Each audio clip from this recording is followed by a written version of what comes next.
Okay. Nice to see everyone here, and it's such an amazing event.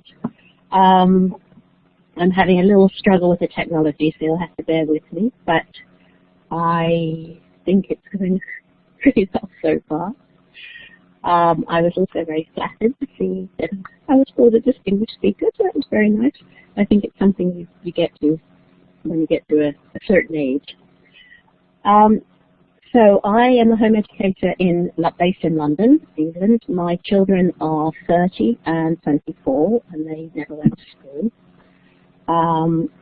And I'm just going to give a brief overview of the situation in England and Wales, and then I hope we'll be able to talk about anything that you need to, any questions or any comments that you might want to have.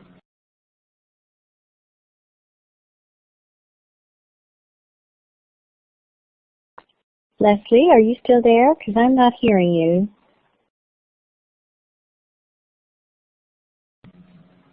Can you hear me now? Oh, yes, you're back. Thank you.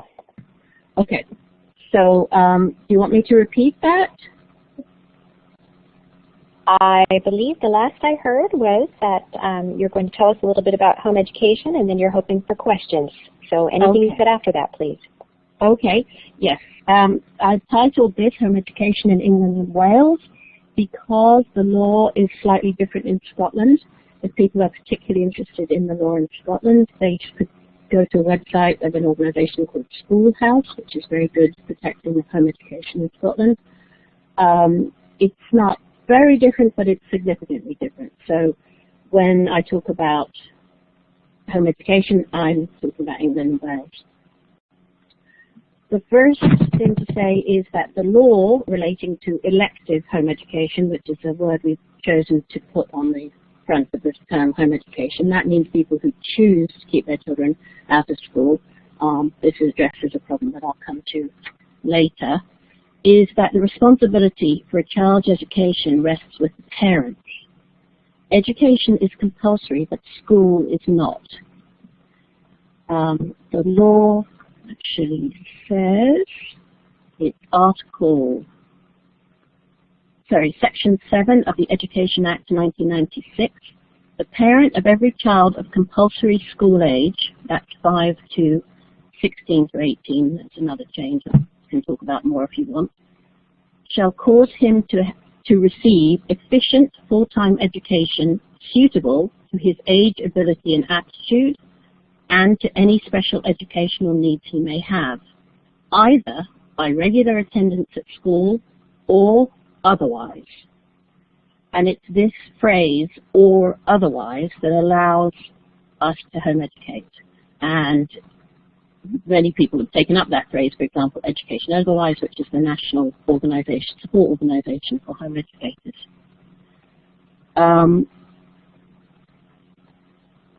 Now, such that also we refer to Article 2 of Protocol 1 of the European Convention on Human Rights, which also allows parents, says that every child should have the right to education, but parents have the right to ensure such education and teaching is in conformity with their own religious and philosophical convictions. So, if these two bits of law together have allowed home education in England and Wales since the 1944 Education Act, when it was compulsory. Ironically, the reason this law was then put into practice, the statutes, this or otherwise, had to do with the royal family. Because at that time, the royal family didn't go to school and were taught by tutors at home. So they couldn't make it a law where every child must go to school, because then the royal family would have to go to school. So we thank them very much for that, because it's meant that probably England and Wales have the best laws for home education, possibly in the world, but certainly they're excellent laws. And because parents are in law the prime responsibility for their children's education, it means that we can choose, and together with our children, enormous amount of we have enormous amount of rights over our family life. Now, there were some qualifications to this, that they must receive, put into effect, full-time education and suitable to his age, aptitude, and ability. Now, these have all been defined very, very loosely. Suitable and efficient are not defined in the Education Act, but they have been defined by court cases.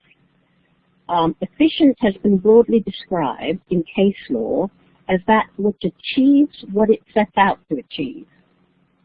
Now, this allows for people to set a philosophy of education, so they say how they feel education is. It doesn't have to look like school, but it can be suit the needs of those parents and that family, and then that education will fulfill those philosophical objectives. Suitable is one that primarily equips a child for the life within the community of which he's a member.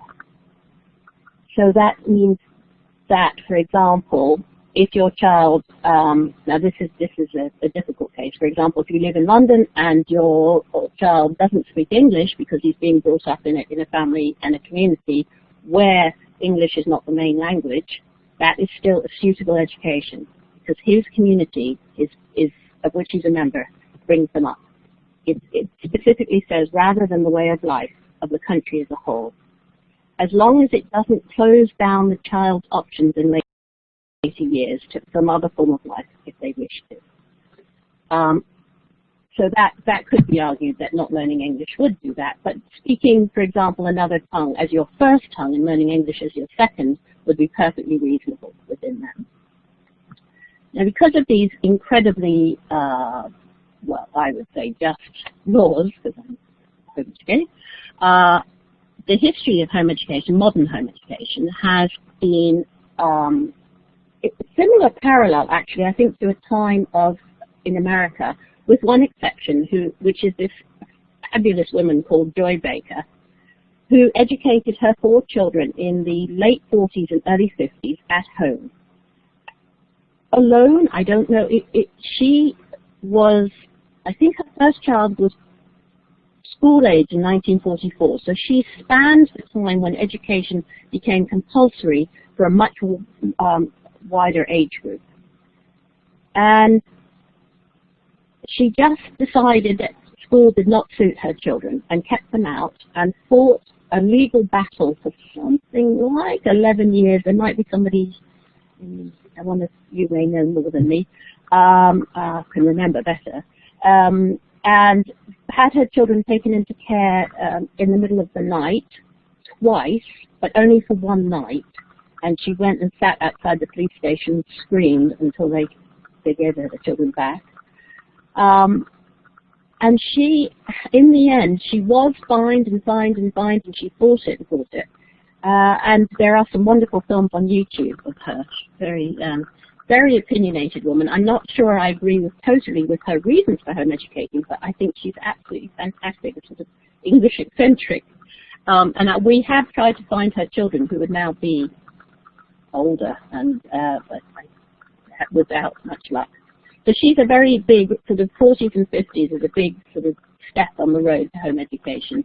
But the real, what I would call modern home education started about the same time as GWS, about 1975, with a man called Dick Kitto, and about 4 or 5 families who all met in a farm in North London, somewhere not too far, and formed a group called Education Otherwise, taking the otherwise from the law. And these families really were amazing trailblazers. They set up the national organization, and at that time there were very few people, nobody was even thinking about it, but almost like John Holt in America, started publicizing, started a newsletter, there's no internet, there's much harder to travel around at that time, and supported each other. And their children are now in their mid-40s, mid-30s to mid-40s, all grown and doing sorts of interesting things. And I would call them almost the first wave of home educators in England and Wales. And that opened the ground and set the scene for the second wave, of which maybe I'm one and my children, where there were, as the momentum was growing. There were more and more home educators, and because of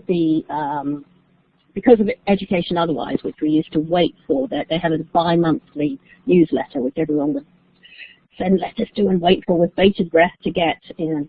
We would meet together, and so a tradition of grassroots, family-led, home ed meeting groups started. Some of them were socializing, some of them were for things like drama groups or Spanish or whatever, but mostly it was a big function of them was just for the parents to support each other and think, oh my God, are we doing the right thing? And fortunately, being in London, is a great place to home educate from the point of view of the museums and the culture and all the stuff going on. But also, there's it's a greater amount of the population, so there were lots of groups. By the time that I came along in 1988, so that's already 10 years of EO, Education Otherwise, there were a number of local groups, and that's what you did. Well, what I did, I in fact wrote to EO and said, will I be taken to jail if I do this crazy thing? Because we were living in Canada at the time, and I don't know how I found out about it. But I read Teach Your Own, and that was it. I thought, well, we'll have a go. And my the local contact, because EO had contact people that would volunteer all over the country for an area, a geographic area, and if people were interested there, they would ring their phone number and they would say, talk you through it and all the doubts and so on that I'm sure many of you know about that sort of contact. So through these local groups, it developed, and people would be drawn. The bigger the groups, what's going on, people would be drawn. Some would do sports, some would do, and so on. And so there's been a very strong element of autonomous education, which is a horrible word. I think in America they say unschoolers, but autonomous education here means more child-led, child-directed learning. And there really hasn't been, in the history of home ed in England and Wales so much, the religious side of it hasn't been apparent at all. There are religious, people who home educate for religious reasons, but they tend to keep to themselves. So that the main body of home educators is not centered around, in any way, religious paths. I mean, people are religious, that's their private belief systems, that's their homes and things. It doesn't come into the history of the movement. And one of the other things that Education Otherwise did was have 3 times a year they'd have trips, which were very, very important for the people. So people, even if you didn't have many friends or your children didn't have many friends in your area, you would still know that there was a trip coming up. And they would usually be in youth hostels or very reasonably priced sort of hostel-type places or camps. And this kept people out. There was enough friendship that people could, the children and adults could meet each other enough times. So unlike London, most of the other home ed groups around were quite scattered, quite far and few between.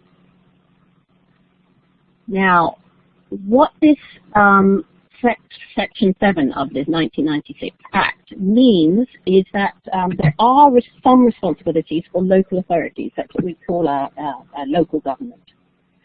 Now, they have no duty or right to monitor home education at all, because it's the parent's responsibility. They have no right to see the child. They have no right to see any work or any kind of output from the child. They have no duty either to register if a child is home educating or not. So they should have no record of how many home educators there are. And it is a very, very difficult thing to say. People often ask how many home educators are there in England and Wales, and we don't know. And there's speculation from about 60,000 families, 6,000 families to about 50,000 families. And we really don't know. Local authorities should offer support and information for parents. They can make informal inquiries. If the child comes to their attention that they aren't in school, they can make informal inquiries as to how they're being educated, and then their parents can say, oh, thank you very much, we're educating them at home. They might ask for a philosophy of education, and they say our education is to follow the child, and therefore we have no output, that looks like school. We have no writing, no textbooks, nothing on paper that we can show you, and that's fine because that fits in with our education. And that should be, in law, that's enough to satisfy them. And they often do ask to see the children, but they should accept other methods of having their informal inquiries satisfied, such as a letter, or meeting the parents in a place, a neutral place. They often ask to come to the house, and people don't like them coming into their house. Now, the only way they can prosecute parents is if they can have evidence, and it's put negatively in law, so it's difficult to understand, that there is no education present. So they need evidence of no education, which is very difficult to get. If, for example, a family are not really bothered and the child is being left, and the authorities make ask to see some evidence of education, and nothing happens, and nothing happens, and nothing happens, they can then issue a school attendance order, which says that within 2 weeks, if we don't see evidence, the child must go to school. And they are fairly, for elective home educators, they are not that often issued. I've known of 2 cases, I think, in the sort of 25 years that I've been in home ed, where they were issued fairly, I think, where the family wasn't coping with home education. But mostly, families write back and say, here's evidence of our education. Now, if you come out of school, the law has changed fairly recently in the last 10 years, and when you're at school, what you're essentially doing in law is you are giving the school loco parentis. So the school has now responsibility for the children's education. However, technically, it is possible that if your child fails at school, you, as a parent, could be sued, because in law, you are responsible for the child's education, and if you choose to send your child to a bad school, that is you failing in your responsibilities. Never been done, and I hope it isn't done because the law is a very blunt instrument, but it is in law, it is possible in England and Wales to do that. So if your child's at school and you want to come out, you have to deregister them, which only means writing a letter saying, my child, I'm now making other arrangements for my child. Please deregister them from your register and write and tell me you've done so. And that's it. The school has no authority to allow you to home educate or to agree to it. It is the parent's choice to educate otherwise. The end. So it's very odd when I have no feedback from anyone. So I hope everybody's okay. And I'm fulfilling. I'm giving you the information you're hoping for. So, Sarah, excuse me, I'm sorry, this is Renee. Tara just made a comment that except in the case of children with special needs. So I think she made that comment just after your last comment about the letter, writing the letter declaring that you're going to be making other arrangements. And so Tara was suggesting in cases of with children with special needs, there might be a different consideration or something else to think about. I don't know if you see that comment made there. Okay, I can't see any comments or anything, but that's fine, as long as you can let me know. Now, with children with special needs, it is slightly different, and you probably know the law better than I do, but I do know that if a child has a statement, which often children with special needs do have, that statement refers to the school and the authorities. This is not a statement for the child, for the family.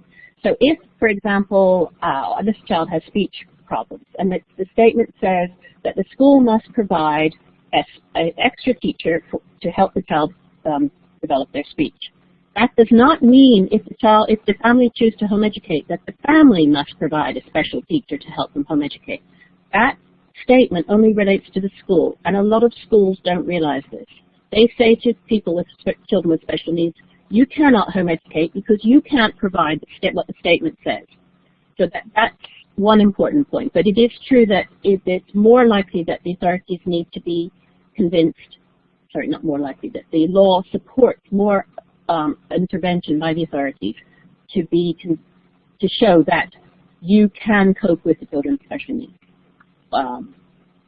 Be able to support them, not just cope with it, but be able to support them. Okay, so talking about, it grew from this small group of about 6 families to a steady growth to when my children were young, you know, I don't know, I'm going to guess 20,000 families in London, in England and Wales were home educating. I mean, it was growing steadily from the 60s, mid-70s to mid-90s.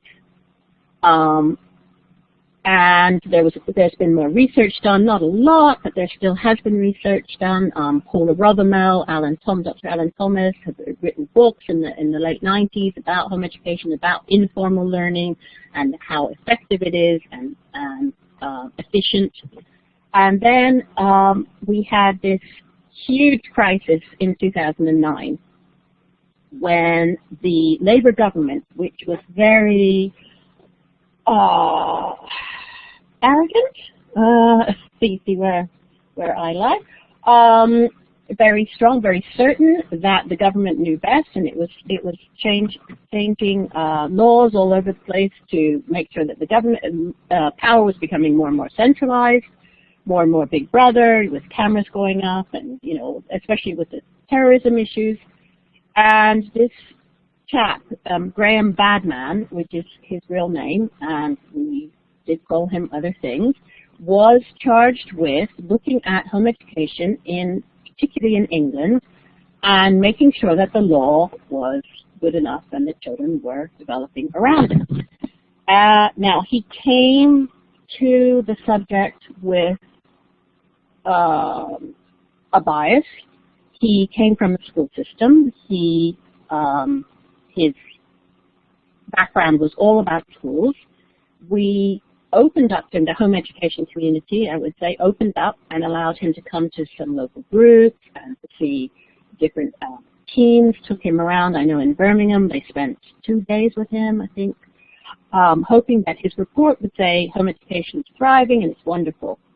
Unfortunately, the report came out in the autumn of 2009 saying that home education is twice as likely to have child abusers as any other population, and is a cover for forced marriages. This has been a problem that people have brought up in England, where certain Southeast Asian communities would take their children away from about the age of 12, 13. They would suddenly disappear over the summer holidays and go back to various countries and be married off. This is still a problem. It doesn't happen very much, but it is still a problem.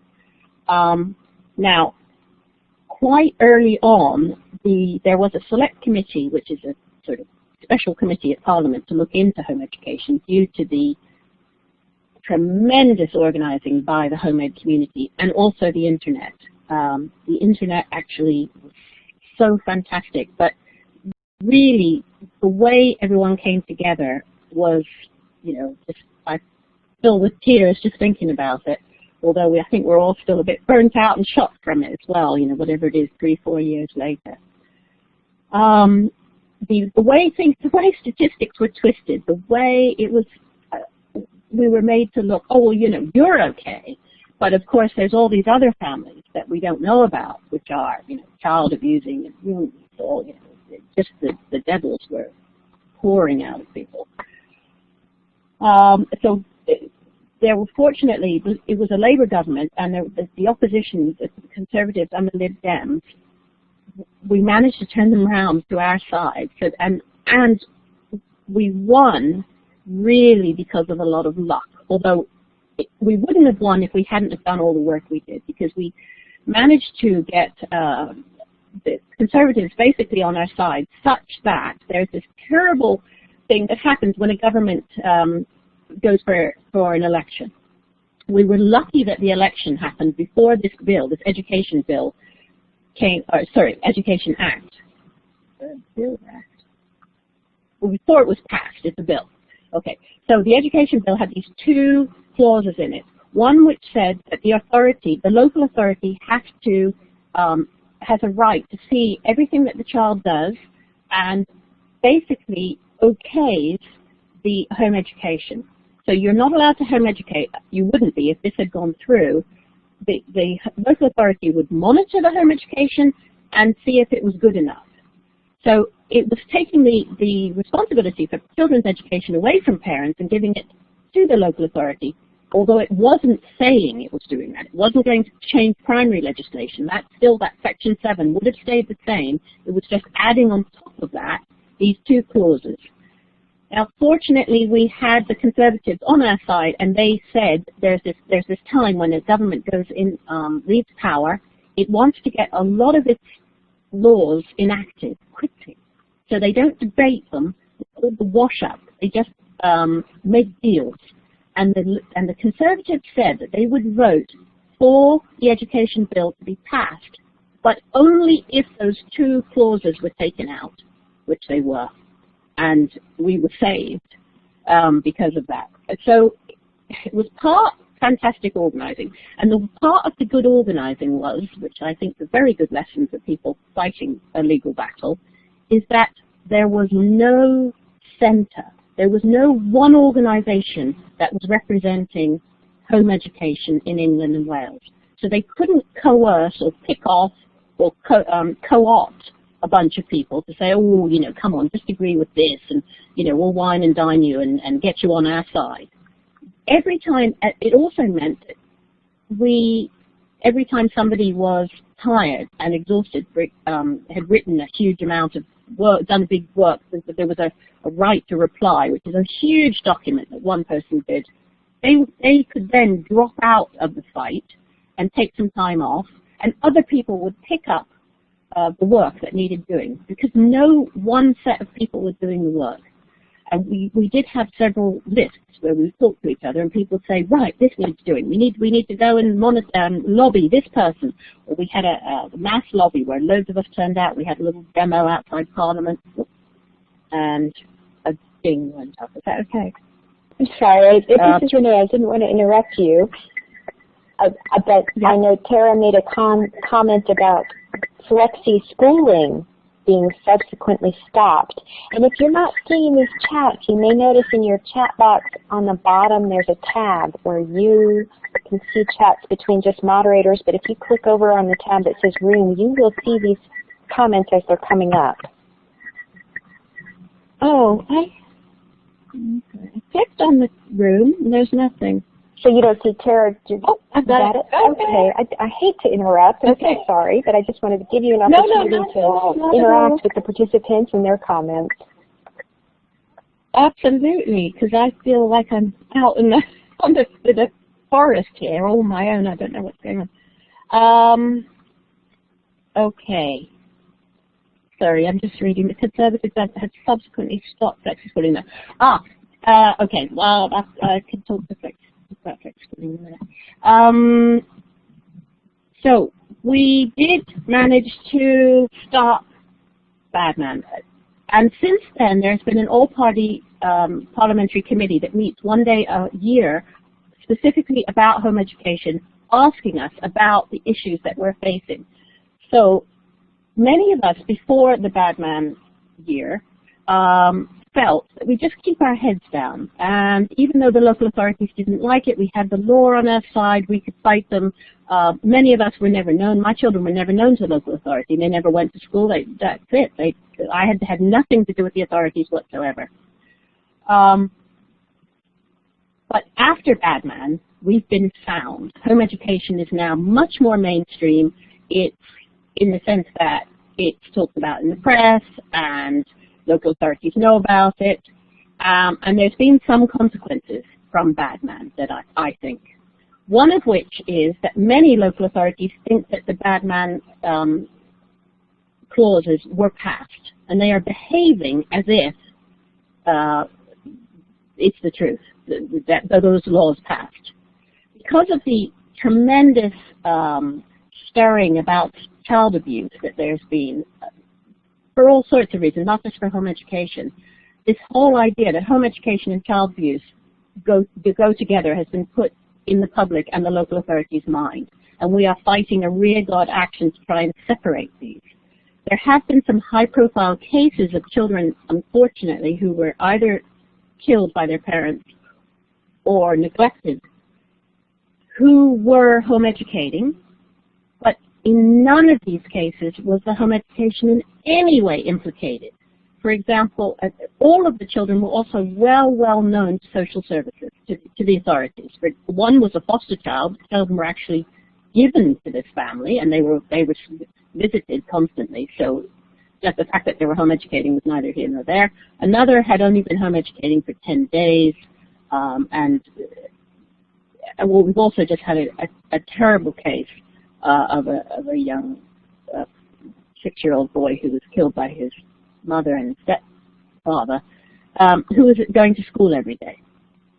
So there's an idea that must be challenged in the authorities' mind that if you're at school, you're safe, and if you're at home, you are open to abuse. And this just is not true. And the other thing that happens is that the authorities are, many of the authorities are stricter. They think they have a duty to monitor. So before we could just be quiet and just keep our heads down and nobody paid attention to us, I think because of the third consequence of bad man, which has been that the numbers of home educators are growing enormously. And this has a lot of reasons. Some of which is bad man, and the fact that we became more well known, and there's been lots of articles and following a family and more research and so on.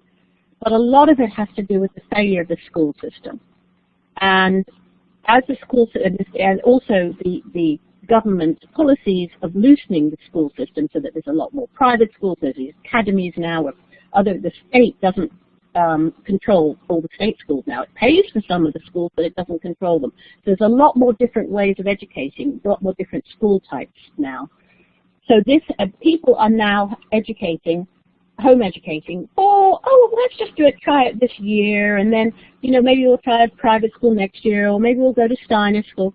So it's becoming more of a lifestyle choice, which in some ways, to me, actually threatens home education as much as bad man, because what's happening for me is the old, I would say, 1 year or 2 year journey that the family had to go through, the struggle at the beginning to understand autonomous home education and how that works and how it works for them and are we doing the right thing. People aren't going through that anymore. So they're swamping in massive numbers the home ed groups coming along saying, oh, well, we've got tutors for this and that, and they're not challenging what education is. They're still keeping in their minds that education equals a school method. But they're doing it in a different way. They're doing it at home. Now, I've said this to a lot of people, and I've been challenged. Some people have said, but even if they are doing that, they are still doing much less schoolwork and having a much better time, because it's not 6-7 hours a day with 30 other kids, than they would be if they're at school. So it's still better, and it's still better for family life and childhood. I don't know. I mean, for me, the fantastic thing about home education is autonomous education, is learning to be yourself, to learn yourself, no matter what age you are. So it's not about the children and us teaching the children. It's about all of us going through life's journey together and learning whatever we learn from it at whatever stage that we're at. And I think I'll probably stop there and go over to questions. Thank you. Oh, that was so wonderful. Thank you. I now have a tons more knowledge and even about just what your circumstances are over there. And so great opportunity to open it up for questions. If you have a question, I'm going to go ahead and enable the mics. You can raise your hand or you can type in your question in the chat box and I'll read it out. So go ahead and just let us know or share your thoughts and your ideas for Leslie to respond to and dialogue with. Okay. Can I just, Tara, are you from England? Yes. Okay, great. Nice to see you here. Isn't this weird? Where are you? What part of England are you?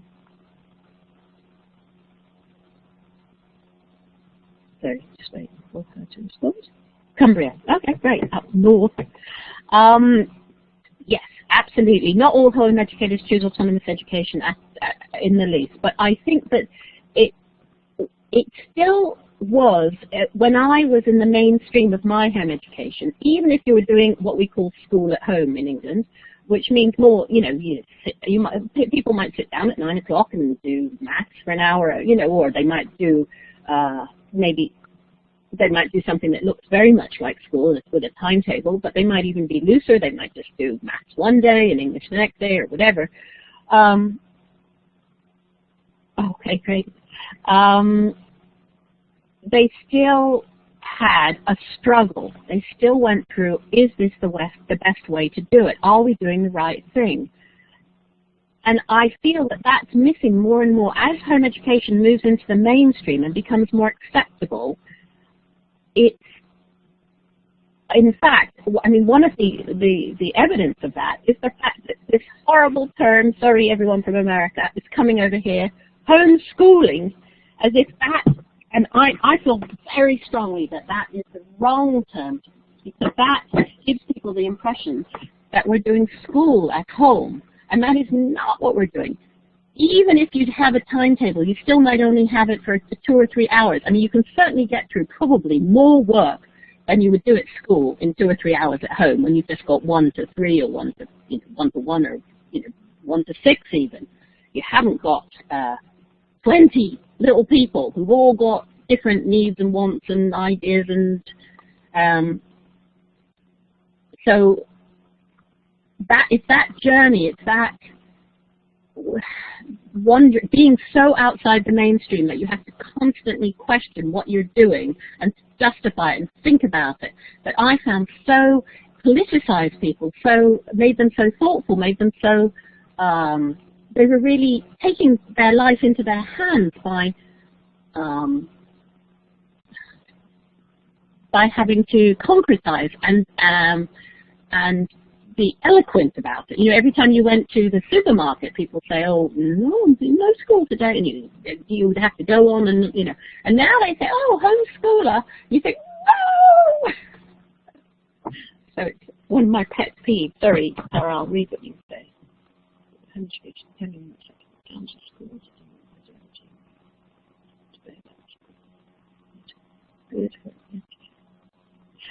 Okay, what my worry is that what's happening is that home education, yes, it does challenge school, but that the ideology is becoming the same.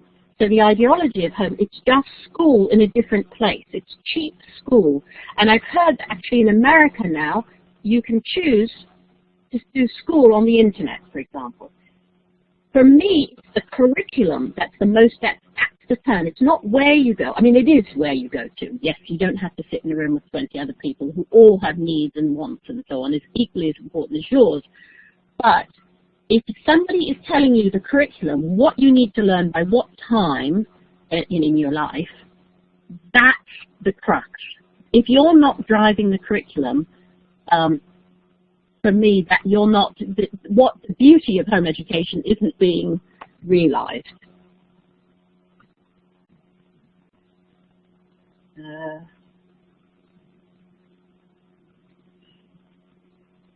Okay. Tara says she's not sure she agrees, but that's fine.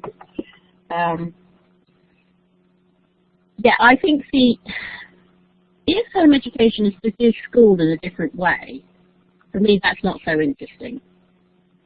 this autonomous method of being able to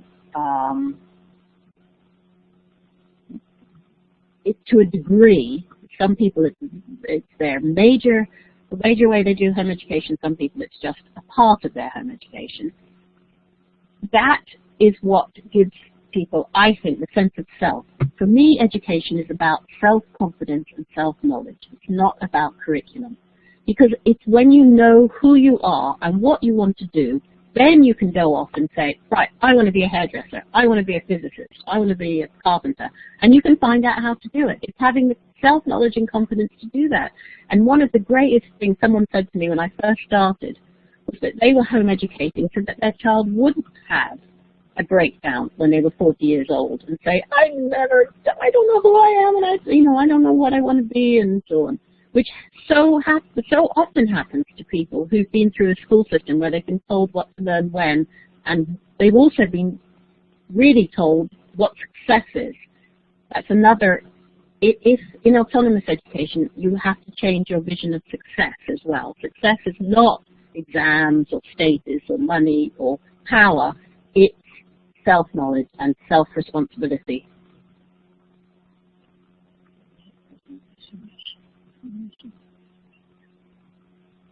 Yeah, great. Absolutely. I mean, Sarah said that a combination works best for her.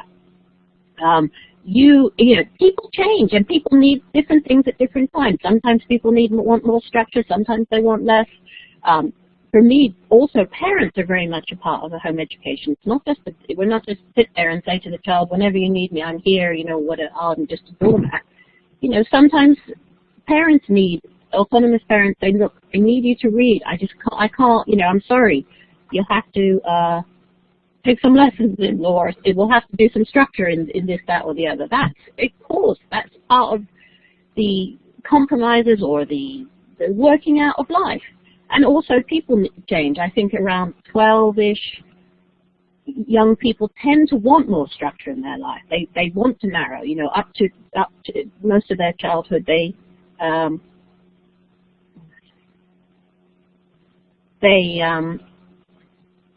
Most of their childhood, they're happy to go for this workshop or that workshop or whatever, and do whatever mum or dad puts in front of them. They say, okay, fine. One day it's the Romans, the next day it's finger painting or whatever.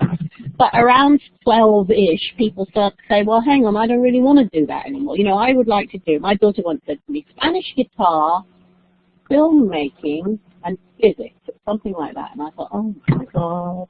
So somehow, within my capabilities, and with all the people I know and so on, we have to figure out how she was going to do that. Because I thought, well, I'm here to support her in her learning, and that was when she was around 12, and she, started to sort of do more consistent, more, practice-type learning over time that developed, starting from a low level and working up to a higher stage. And I think that's typical of the ages of people doing that sort of, they change into a different style of learning and want more structure. And also it depends on of course, on the person.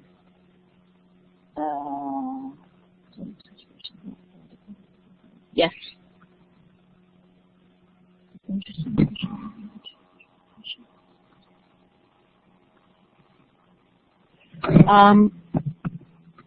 Tara said that, right, for leaving school, people might want more structure. In my experience, often people leave school due to a problem, bullying or failure to thrive, or they're becoming bullies. There's something wrong, and this takes a long time to get over, and it's not to do with education. It's to do with depression or anger or upsetness of, emotional problems or emotional feelings that the person has, which they've been sitting on for a long time. So they may have been struggling, trying to, until, parents don't hear about it necessarily, or teachers, until it's quite extreme and the child's gone through a lot. And that can take in my experience, anywhere from 1 to 2 years for people to work through. You know, when people are little and you just can't stop them learning. I mean, you're washing up, they want to wash up. You're writing a letter, whatever adults are doing, they want to be around, they want to be in it. That little bright, sparking person who's building with the bricks or, flicking through the books or whatever, looking under the carpet, getting into little, not mischief, but because they're just exploring, tends to disappear in a depressed child, particularly one at school. And to get that back, that sort of center, that core, takes a long time. And I'm not sure it's structured. What I often say to people is, declare yourselves on summer holiday. Pretend you're on summer holiday. So even if it's October or whatever. So what would you do on summer holiday? Well, you hang around quite a bit, play with friends and picnics and, make some cakes. Then you go to museums and you might go away for a little while and, that sort of thing, so that people can find their feet again. His motivation was dwindling, yeah.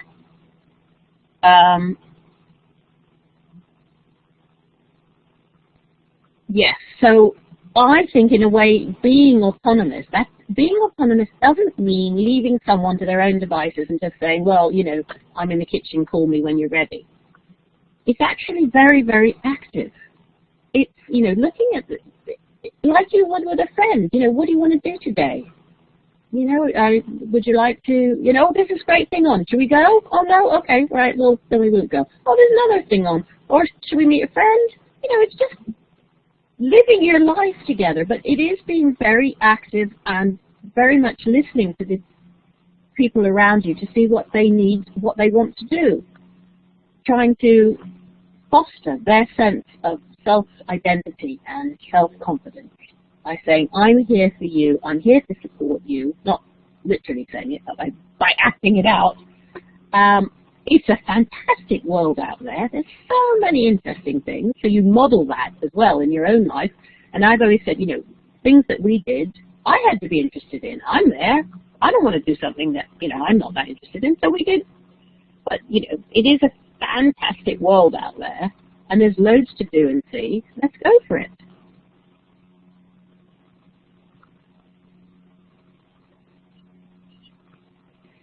Yeah, I often think we are very successory. Sorry, I just read Alison's comment about perhaps parents prefer a structure. I think in our society we're very success-oriented and very outcome-oriented. What have you achieved? What have you done? Let me see. This can also be very true for the other spouse who's not at home a lot. When they come home, they want to see something's been done. What have you been doing all day? You've just been, messing about. You haven't achieved anything. And actually, if you can let that go, even gradually, and just spend some time being together and doing stuff that doesn't have an outcome that you can see, it's often the home educating parent that can see the development changes, even when there's no outcome or success or obvious success or something to show. And that's a lesson for us parents to learn. Right. So often the parent who's doing the mainstream home educating can see the development in very subtle, tiny ways in the young person. Whereas the parent who who's at work all day or comes home tired and doesn't have the space to be open enough to say, okay, how are you today? Where are you? So it's really important that person spend as much time as possible of the free time together so they don't feel left out. And it is also very, spending a lot of time with people and going out and doing stuff on the Romans or making a pot or, going to see the police dogs. It's a very enriching and exciting life, and I think often the person who's not involved in that can feel left out and actually quite jealous, even though they may not want to admit it. Because you're having a great time! And they're maybe stuck at work. So it is important to remember that and bring them in. And yes, juggling home ed and work is not easy. I mean, I always said as an autonomous, I'm a single mom. when my kids were little, I was as well. What I did, I never really taught my kids anything. I was an organizer. So you are constantly organizing, right? That she wants a Spanish guitar, he's got swimming, and then he's going over to a friend, and I've got to fit in my. I did a PhD during the sort of. It took me 9 years part time over the time when my kids were little, and it takes a bit of discipline when you get your afternoons off because they're with grandma or whatever. And I did have 2 grandmas, so I was very lucky about that. And also being in London, there's lots of families. You know, we would swap as well. They would have friends over. When they had friends over as well, I would hardly see them except, you know, every 2 hours for food or whatever. So that was a time when I could work too. But it is juggling, constant juggling. Then somebody's ill and all your arrangements are messed up, so you have to re-juggle again. Yeah, but it's a great life. I mean, you know, you're also choosing less money because probably you would be earning more if you weren't home educating. But you're living your life, you're being with your children. I don't know what people have children for, and they send them away for so much of the time. It's just, if they aren't, you know, a thing that you have and then you can put around, they're a whole new life and experience that you're lucky to be a part of. Oh, well done, Tara. Working in home educating and PhD. Fantastic. My PhD was about how parents, long-term home educating parents, find it. You know, how was it for them? And my conclusions were, very briefly, that people, long-term home educating parents, well, one of the conclusions was how amazing people are at finding work that fits in with home education. Sometimes people had new careers through home education. For example, one family, the mum wrote children's books, and then they did, what do you call it, country dancing. So they hired themselves out as a family, and they would go and run parties where they called dancers, and the father and one of the children was in a band, so they would be a little band to do dancing. Another family, the children, they sold blinds or some sort of windows, something, and they would travel all over America. The children would sell at these conventions with the family, as much as the family. They were experts on these window things. Another family built boats, and the children were learning to build the boats with the family, with the dad. So, you know, people had work either where the children could get involved, or sometimes it was part-time. One family, the mum worked Monday to Wednesday, and dad worked Thursday to Saturday. So they would juggle, or they would both work part-time. I was absolutely humbled by the thought and the creativity that had gone into all the different ways that people would figure out how they could juggle home education and work. It was quite extraordinary, and I think the internet has helped a lot too. I mean, say with some people in online publishing, or other people proofreading. Somebody else sells clothes from home, so she could do that in the evenings after her partner came home. All sorts of arrangements that people had. Ex-school children, ex-school, home ed children and parents' perceptions and experience of school. Ah, right. So your PhD's about children who've been withdrawn from school, how the families find home educating. And I wonder if have you put a time on it? Have they been home educating for a certain number of years, or have they just started? Really interesting. So this is one of the things there are quite a few people now doing research on home education, which is really interesting and has really, in the last 5-8 years, or maybe since Bad Man 2, really come on. A lot. There's a journal called Other Education that's been started. Helen Lee's at she in Birmingham. Do you know that? I'm sure you know that, Helen.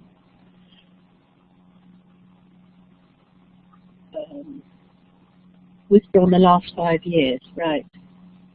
Interested in their experiences at school, published research about how many children she met Hannah, right. I would, well, have a look at other education if you don't know. It's not just about home education, it's about other types of education as well. Tara, maybe I could give you my email if I can figure this out. We can email sometime. Can I write in here? In the transition into home education. Yes, Leslie, this is Renee again. You should be able to type right in the chat button and put your email address in there if you'd like to make that available. That will be available to anyone watching the recording who sees that, so you're aware. Okay.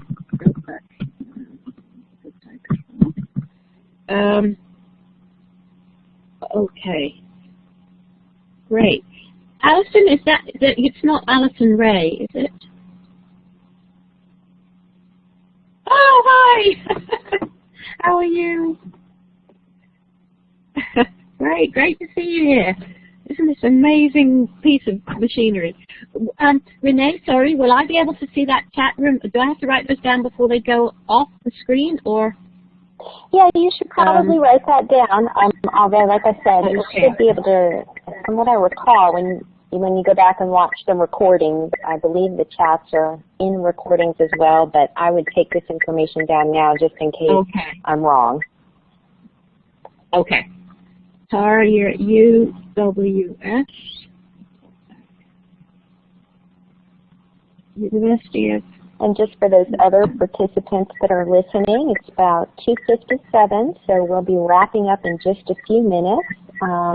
So if you want to take down these email addresses as well, or have another moment to just share some ideas and collaborate with Leslie and or ask her any questions, it would be a good time to do that now in the chat box or using your microphone.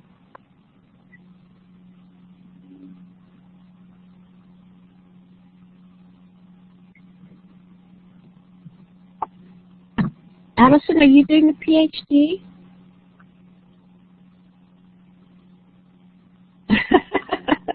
Yeah, that's everybody's sort of doing a PhD. Yes, quite. Yeah, good.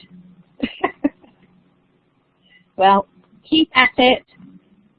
Cambridge, and they want me to do. Oh, okay. Right. Yeah, you got to jump through the hoops. Oh, me too. Thank you, Tara. I really enjoyed talking with you as well. And if you want any help, yes, okay. Also, I suppose I could put my, if you're interested in my PhD now, I'm showing off now, it's at the Otherwise Club. Because you're academics, it might be useful. It's on the Otherwise Club's website, which I'm putting up now, so you can see it there. I think, Alison, you know about it. It's up there in a PDF, but I would only read the introduction and the conclusion because it's really, really boring, as you know.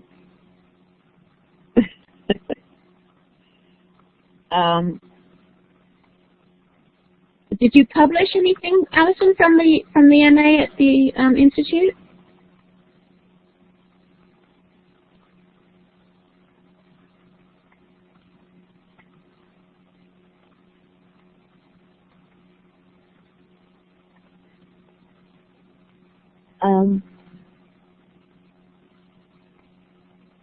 Oh, great. Yes, I think I've got that one. Yes. Thank you, Tara and Alison and Renee. Thank you so much for listening, and it's been really great. It's been a bit odd, but I'm really glad the technology worked, and I managed to make it, well, my end, whatever I needed to do. Can I have